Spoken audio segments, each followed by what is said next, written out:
o impeachment do Alexandre de Moraes, o número de senadores que apoiam o impeachment já chega a 36, tá? Nessa semana, congressistas protocolaram um pedido de impedimento do ministro do STF, o senador licenciado Rogério Marinho, uma das lideranças da oposição, pena que ele não venceu a eleição para o Senado, o Rogério Marinho pediu que a população cobre seus parlamentares. Quase a totalidade da população brasileira afirma a justiça está agindo de forma política e não de acordo com a lei. Muito bem. E a lei precisa ser a lei que defende a mim e ao meu inimigo, porque esse é o escudo que ampara todos os cidadãos brasileiros. A Constituição precisa ser erguida aqui como escudo, como defesa da sociedade brasileira. E quero homenagear os brasileiros que por todo o Brasil foram à praça pública com coragem, sem medo, apesar das ameaças, apesar das perseguições, apesar das medidas arbitrárias, apesar das exceções que se tornaram banais. Nós estamos vivendo uma jurisprudência de exceções e nós não podemos nos quedar inertes achando que isso é natural. Não é. E eu peço à população brasileira que está nos ouvindo agora que procure o seu parlamentar, que procure o seu representante e peça a ele que faça justiça. E um abaixo-assinado que pede a saída de Alexandre de Moraes chegou a 1.500.000 assinaturas, é um dos maiores da história. E aí vem o presidente do Senado, Rodrigo Pacheco, e diz que vai analisar o caso com prudência. Eu sempre tive muita prudência ao avaliar impeachment em relação a atos jurisdicionais. Considero que decisões judiciais, por mais equivocadas que sejam, são passíveis de recurso. E é inusitado pensar por decisão jurisdicional na cassação de um ministro, quando outros ministros ratificam a mesma decisão. A análise será feita com toda prudência, com todo zelo, com sobretudo, todo respeito e com muita honestidade da minha parte, especialmente em deferência àqueles que a legitimam, que são meus colegas parlamentares. Bom, vou começar pelo Ruschel, depois consta e Ana. Ruschel, o Rodrigo Pacheco é um homem muito alto, né? Ele tem quase 2 metros de altura, mas é impressionante como consegue ser baixo ao mesmo tempo, né? Dá um enjoo, dá um engulho ouvi-lo falar. É algo que eu ainda não... E olha que eu sou conhecido por ser muito elegante, muito educado, muito calmo, mas em relação ao Rodrigo Pacheco, eu internamente fico muito mexido cada vez que ele faz um discurso desse tipo, e ele faz muitos, porque ele só faz discurso desse tipo. Eu creio que qualquer pessoa minimamente sensata, como colocou o senador, vai entender que certas coisas que estão acontecendo no Brasil não têm amparo na Constituição e no nosso ordenamento jurídico, né? A gente está vivendo uma situação que eu jamais imaginaria ver, né? Pelo menos não com tanta velocidade. Se mesmo depois que tudo aconteceu, há um ano atrás, alguém falasse que o Twitter, né, o X, estaria fora do ar no Brasil, iriam chamar de absurdo, né, de exagerado. E agora a gente está com uma censura em massa no Brasil.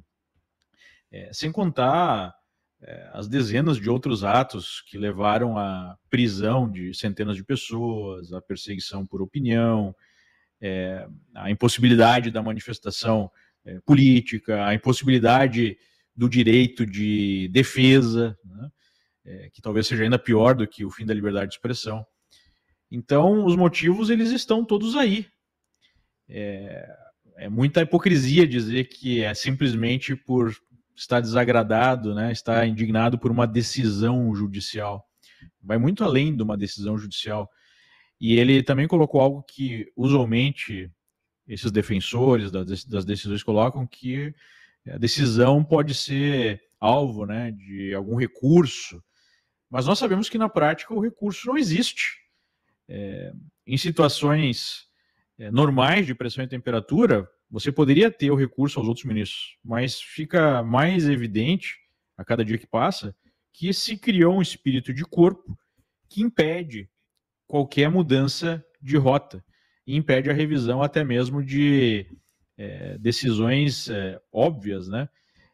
Como, por exemplo, você não pode ter um ministro atuando num processo, num caso em que ele mesmo é parte interessada, por exemplo, né, abrir uma investigação ao arrepio do que diz o ordenamento legal brasileiro, para investigar um vazamento de dados que é negativo ao próprio ministro. Aí se faz uma ação, como o Novo fez, para o presidente do Supremo, e o presidente do Supremo diz o seguinte: não, mas não é um caso aqui que pode se dizer que tem um envolvimento direto do ministro com esse tema, né? Só está se investigando um vazamento.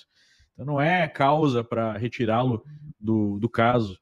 Então, o que a gente está vendo no Brasil há muito tempo é uma união de uma série de interesses. O próprio presidente do Senado faz parte dessa união, não podemos esquecer, né, que ele é aliado de primeira hora do Lula, deve ser candidato em Minas Gerais com as bênçãos de Lula, e faz parte desse consórcio aí que, de uma certa forma, assumiu o controle do país ao arrepio dos princípios republicanos, ao arrepio do nosso ordenamento jurídico e ao arrepio da própria democracia, né? É isso que a gente está vendo. O Rodrigo Pacheco até andou falando, né, consta que abandonaria a carreira política quando terminasse o mandato como senador agora, em 2026, que ele não queria mais concorrer a nenhum cargo político, mas como acreditar em Rodrigo Pacheco? Não é para acreditar no Pacheco, mas também não era para acreditar na sinceridade do Eduardo Cunha, e ele tocou o processo de impeachment da Dilma Rousseff. Por que eu começo falando isso? Eu sou um dos que vem lembrando, né, que o Pacheco não é covarde. Não é uma questão de faltar coragem para ele fazer o que tem que fazer pelo país. Ele é cúmplice, como colocou o Ruschel muito bem, ele é parte desse troço. Então ele vem com esse discurso engomadinho, empolado, sempre palavras bonitas republicanas, vou olhar tecnicamente, juridicamente, blá, blá, blá, rolando lero, ninguém acredita. Mas ele não precisava ter recebido o pedido de impeachment em mãos. E ele teve essa cerimônia que nós mostramos aí. Então, alguns já dizem que não são nem mais 36, já chegou a 40, 41 senadores. O pedido do senador Rodrigo Marinho é muito importante. O 7 de setembro foi crucial para mostrar que há muita gente cansada da situação no Brasil e com uma pauta única. Os pedidos, assinaturas do pedido de impeachment, também passando de 1,5 milhão, mostram isso. Mas tem que ter o corpo a corpo, tem que ter o tete a tete, tem que ter você perturbando, ligando, mandando e-mail para o seu senador. Por exemplo, meus amigos cariocas, muitos na onda do bolsonarismo, por falta de opção, não vamos colocar isso na culpa ou na conta do Jair Bolsonaro, mas votaram no Romário. Peixe, cadê? Nessa hora, cobrar o malandro. Né? Então, é fundamental exercer a cidadania. A Ana colocou muito bem, né, isso. O pessoal no Brasil parece que fica sempre com uma visão de tudo ou nada. Amanhã, mas qual foi o efeito do 7 de setembro? Então eu vou para casa. É uma luta contínua, é uma maratona, é um jogo de resistência. E eu quero apontar aqui, com algum otimismo, que há alguns sinais de mudança. Um deles talvez seja o Pacheco, que é um cúmplice, receber. O outro, nós já mencionamos, o Michel Temer, que foi quem indicou o sujeito para o STF, aquele cujo nome não pode ser dito, né? Ele escreveu um texto recentemente para 3 jornais no mesmo dia. O Globo, Folha e o Estadão, os principais jornais do sistema, publicaram um texto em que ele fala de pacificar o país, de que não pode ter excessos, de não sei o quê. Ou seja, a minha esperança sempre foi a principal. O Trump voltar à Casa Branca é importante, o povo nas ruas é fundamental, tudo isso. Mas a principal esperança sempre foi a de que o sistema ia tentar expelir aquele que agiu como seu pitbull, como o responsável pelo trabalho sujo, porque ele ficou tóxico demais. Porque o custo para o sistema está alto demais. O Brasil está um pária no mundo. O Brasil corre risco de sanção. Tomou 18 milhões e meio da Starlink na conta, não sei o quê. O Lula, quando chegar no ano que vem em Nova York para o discurso da ONU, se ele for de avião presidencial, quem sabe, né? O avião confiscado. Ia ser lindo, né? A Argentina já teve esse medo na época lulista e a Cristina Kirchner foi de voo comercial. O Elon Musk andou ameaçando. Será que o Lula gosta de avião comercial? Então, é por aí. É uma batalha contínua e nós temos que ir subindo o sarrafo, intensificando o calor do maçarico, até que o sistema resolva expelir pelo menos o Alexandre. Rolou um papo aí de acordão, culparam o próprio Bolsonaro, acho que o Deltan Dallagnol talvez tenha se precipitado, né? Trocamos o impeachment do Alexandre de Moraes pela anistia e tudo. Não tem acordo nesse sentido. Eu sou parte interessada, eu tenho lugar de fala. eu estou com o passaporte cancelado, contas bancárias confiscadas há quase 2 anos, sem poder ir para o meu país, né, de origem, e com as minhas redes sociais sob censura prévia. Mas não tem acordo nessa linha. Não tem acordo. Agora, o sistema cada vez mais está vendo que o preço de manter o Alexandre está ficando alto. E claro que, por outro lado, o Alexandre não está curtindo a praia e o seu poder tirânico. Ele está usando isso para que não possam tirá-lo. Então, por exemplo, hoje nós temos um PGR totalmente cúmplice do Alexandre de Moraes e desse espírito de corpo que o Ruschel mencionou do STF. Há pouco tempo atrás era a Raquel Dodge mandando enterrar inquérito do fim do mundo. Então, houve uma mudança para pior nesse sentido. Daí que vem a necessidade do povo ir para as ruas, pressionar o seu senador e fazer o seu trabalho. É uma luta, né? Então, mais e mais senadores estão começando a sair da toca. 36 que admitem votar para o impeachment, é porque tem muita gente com o rabo preso e com medo na encolha. Né? Então, nós temos que fazer essa turma sair da toca. Como? Mostrando que o custo de ser isentão ou cúmplice do tirano é alto demais. Que isso vai ter consequências. É a pauta única no Brasil hoje, esse troço. Aí está a oposição falando em obstruir reforma tributária, que, aliás, é ganha-ganha, né? Porque é uma reforma lixo. A gente pode falar de economia já, vai falar. Então, Lacombe, cada um tem que fazer a sua parte. A história não está contada, não existe fatalismo, não tem essa coisa de nunca vai ter jeito, já era. Não pode jogar toalha. Tem que continuar lutando. Lutamos contra coisas tão piores durante tanto tempo, né? A situação no Brasil, do ponto de vista de abusos do Estado de Direito, talvez nunca tenha sido tão ruim. Nem na época do regime militar, sem dúvida, não foi. AI-5 e tudo. Agora, quem disse que não é reversível isso? Tem que ser. Aí eu fiquei pensando aqui nessas moedas de troca, desse jogo político muito sujo, né? Porque a Comissão de Constituição e Justiça da Câmara não conseguiu votar, né, o PL da anistia, né, o governo acabou barrando, e aí todo mundo falando que há um joguinho, né, que a votação do PL da anistia virou uma moeda de troca nessa eleição para a presidência da Câmara, que é só no ano que vem. Tem essa situação toda, e o impeachment do Alexandre de Moraes, ele não pode estar condicionado a absolutamente nada, a não ser a todas as ilegalidades, abusos e arbítrios que ele cometeu. Exato, claro, ainda mais depois do absurdo dessa semana, né, de confiscar, o verbo é esse, confiscar mais de 18 milhões de reais do X/Starlink e colocar nos cofres públicos, sendo que a Starlink não tem absolutamente nada a ver com o X. E essas inconstitucionalidades do Alexandre de Moraes, elas afetarão de maneira gravíssima o nosso campo econômico.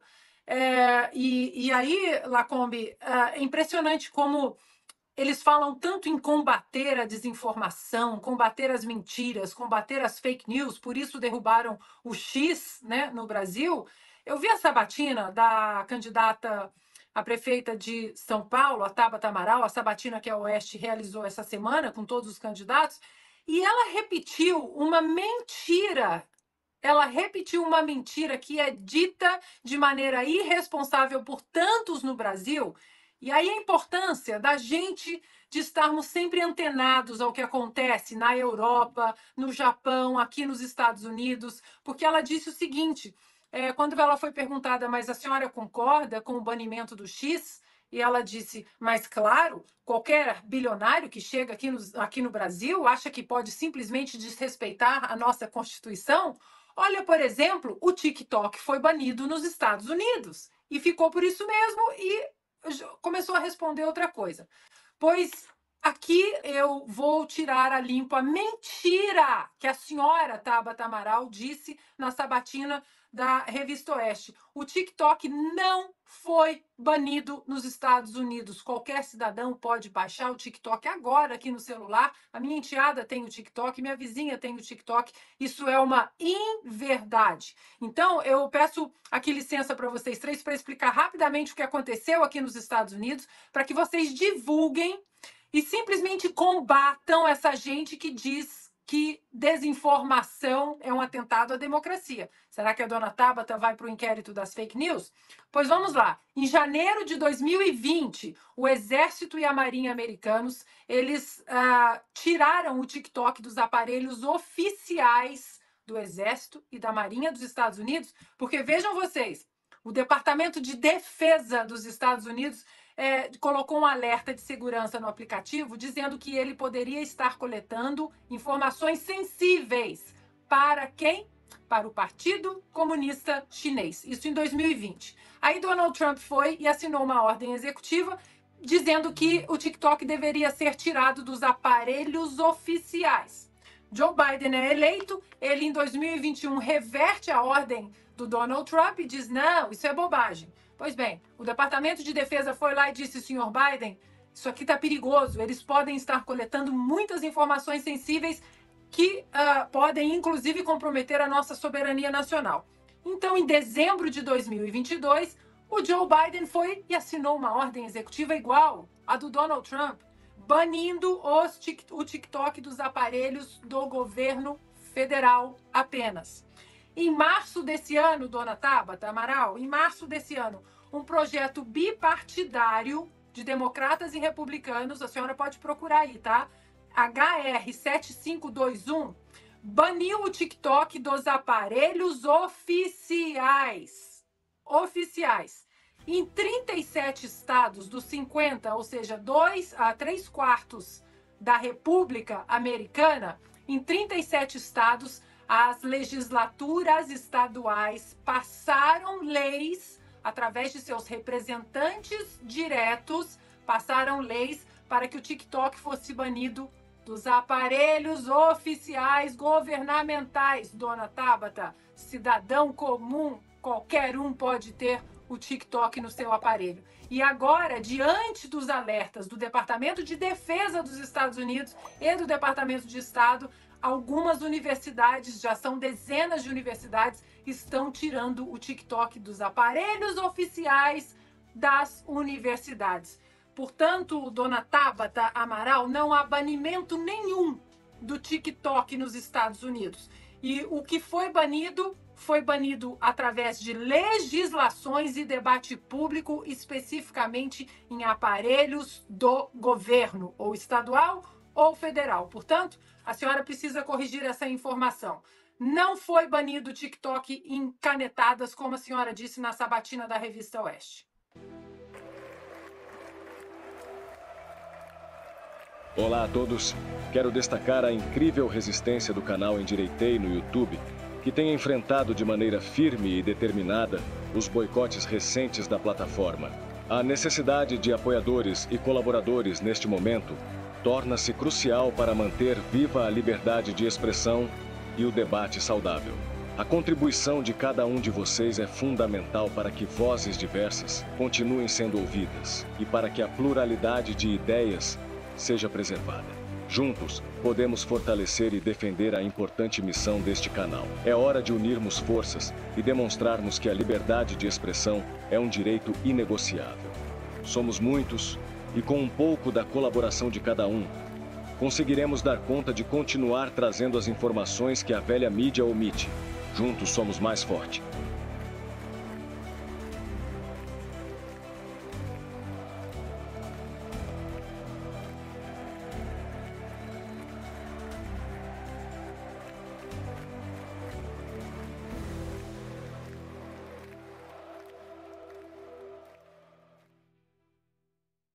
Você gosta de política e quer entender mais sobre a política do nosso país? Conheça o meu e-book, ele vai esclarecer muita coisa que acontece no cenário atual do nosso Brasil. Não é apenas um manual de política para dizer como funcionam as coisas em Brasília, os três poderes, o que fazem os deputados. Vai muito mais longe, vai mostrar como o iluminismo do século XVIII influenciou o nascimento do comunismo no século XIX, como a direita venceu a Guerra Fria no final do século XX e como a esquerda se agarrou aos temas identitários para sobreviver no cenário político e ganhar muitos votos, à custa das causas das minorias. É muito conhecimento acumulado por quase 30 anos de pesquisa por um preço bem bacana. Não deixe de conferir no link logo abaixo e garanta o seu e-book.